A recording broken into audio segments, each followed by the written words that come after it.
Hello students, कैसे हैं आप सर। मैं हूं Sohail. Welcome to Surendra education point. और तो आज मैं आपकी क्लास लेने वाला हूं नाइन्थ बायो का चैप्टर 1, जिसका नाम है the fundamental unit of life. तो students, fundamental unit of life से आपको क्या समझ में आता है? यहाँ पर हम लाइफ की उस छोटी इकाई के बारे में बात करेंगे जो कि हमारे लाइफ प्रोसेस के लिए बहुत अधिक इम्पोर्टेंट है।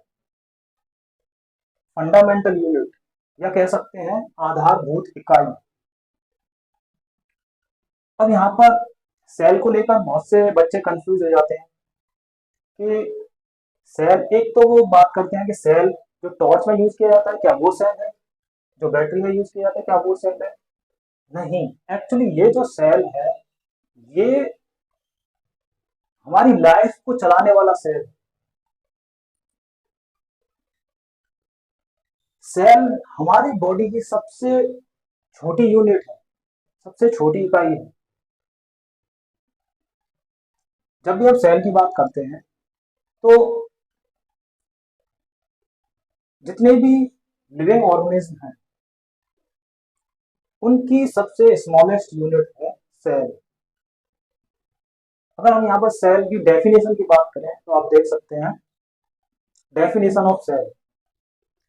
The cell is the basic structural and functional unit of all forms of life. तो ये जो सेल है, ये सेल फंक्शनल और स्ट्रक्चरल यूनिट ऑफ लाइफ, मतलब हमारे जीवन को चलाने वाला और उसके स्ट्रक्चर को बनाने वाला ये सेल ही है। अब आप समझते हैं कि हमारे बॉडी के जो भी प्रोसेसेस हैं वो सब हमें दिखाई दे रहे हैं। हमारा सर्कुलेटरी सिस्टम है, डाइजेशन है, या हमारी मस्कुलर सिस्टम है, या स्केलेटल सिस्टम है। तो आपको ये बड़े बड़े सिस्टम सारे दिखाई देते हैं और उनमें होने वाला मूवमेंट भी आपको दिखाई देता है। लेकिन जो वास्तव में जो फंक्शंस हमारी बॉडी में चल रहे हैं वो एक्चुअली सेल्स के अंदर चल रहे हैं। हमारे बॉडी के फंक्शंस को जो कंट्रोल कर रहा है वास्तव में वो सेल्स हैं, यानी स्मॉलेस्ट यूनिट ऑफ लाइफ। जैसे आपने देखा होगा कि कोई बिल्डिंग बनी हुई, ठीक है, बिल्डिंग के कंपार्टमेंट आपको अलग अलग दिखाई देंगे।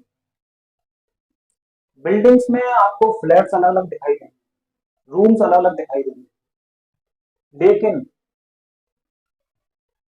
जो उनकी सबसे स्मॉलेस्ट यूनिट है यानी ब्रिक, ईंटें, वो आपको बाहर से दिखाई नहीं देती।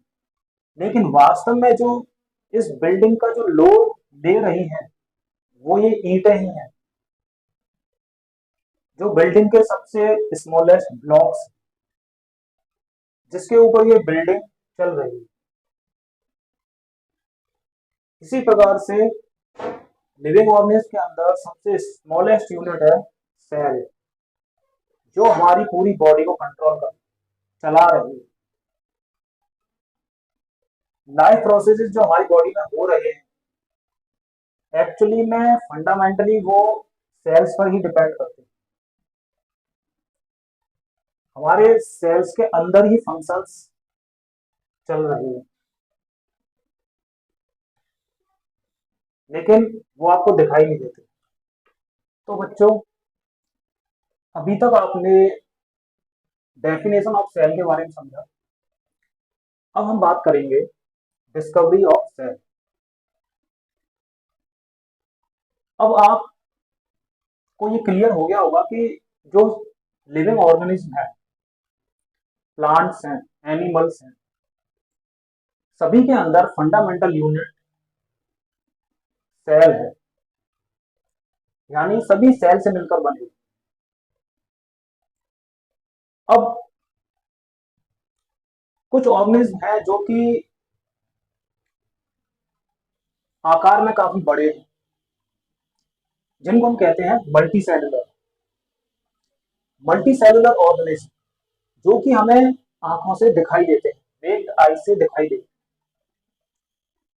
लेकिन बहुत से एनिमल्स हैं जो कि माइक्रो ऑर्गेनिज्म की श्रेणी में आते हैं, जो हमें नेक्ड आई से दिखाई नहीं देते, जिन्हें माइक्रोस्कोप की सहायता से देखा जाता है। उनमें बैक्टीरियाज हैं, प्रोटोजोआज हैं, फंगस हैं। तो ये हमें आंखों से दिखाई नहीं देते हैं और इनके लिए माइक्रोस्कोप का यूज किया जाता है। लेकिन ये भी सेल से मिलकर ही बने हुए, मल्टी सेलुलर भी सेल से ही मिलकर बने होते हैं और यूनिसेलुलर भी सेल से मिलकर ही बने। लेकिन यूनिसेलुलर में एक सेल पाया जाता है, जबकि मल्टी सेलुलर बहुत लार्ज नंबर ऑफ सेल से मिलकर बने। तो अब हम बात करते हैं डिस्कवरी ऑफ सेल के बारे में। जैसा कि आप देख सकते हैं, discovery of cell, Robert Hooke discovered the cell in 1665 through a self-designed microscope। तो एक साइंटिस्ट थे रॉबर्ट हुक, जिन्होंने सेल की खोज की, और उस समय जो उनका माइक्रोस्कोप था, सेल्फ डिजाइन माइक्रोस्कोप था, इतना इंप्रूव माइक्रोस्कोप नहीं था। और उन्होंने जिस सेल की खोज की वो एक डेड सेल था, जो कि ओक ट्री के बाग से निकला, यानी ओक पेड़ की छाल से उन्होंने एक सेल की खोज की। उसके बाद इन 1674 Leeuwenhoek discovered the free living cells in pond water with improved microscope। 1674 में ल्यूवेनहुक ने एक लिविंग सेल की खोज की, यानी एक जीवित सेल की खोज की, वो भी एक तालाब के जल में। उस समय इंप्रूव माइक्रोस्कोप की काफी कमी थी, इसीलिए केवल एक सेल की खोज में ही पूरी एक सेंचुरी निकल गई।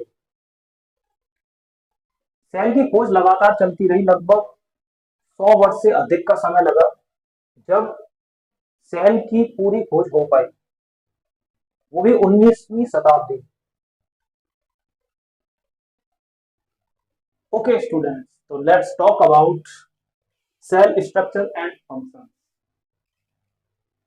चलिए अब हम सेल स्ट्रक्चर के बारे में बात करते हैं और देखते हैं सेल के अंदर कौन कौन से ऑर्गेनेल होते हैं। यहाँ पर जो सेल स्ट्रक्चर आपको दिखाई दे रहा है, ये एक कॉमन सेल स्ट्रक्चर है, यानी सेल के भी अलग अलग टाइप्स होते हैं, अनेक प्रकार के सेल्स होते हैं, प्लांट सेल, एनिमल सेल्स, और एनिमल सेल्स के अंदर भी कई प्रकार के सेल्स होते हैं। लेकिन यहाँ पर मैं कॉमन सेल स्ट्रक्चर के बारे में बात कर रहा हूँ, जिसमें आपको जो बेसिक सेल ऑर्गेनेल्स होते हैं उनके बारे में आपको जानकारी दी है। तो सबसे पहले सेल स्ट्रक्चर में हम बात करेंगे सेल मेम्ब्रेन के बारे में। What is cell membrane?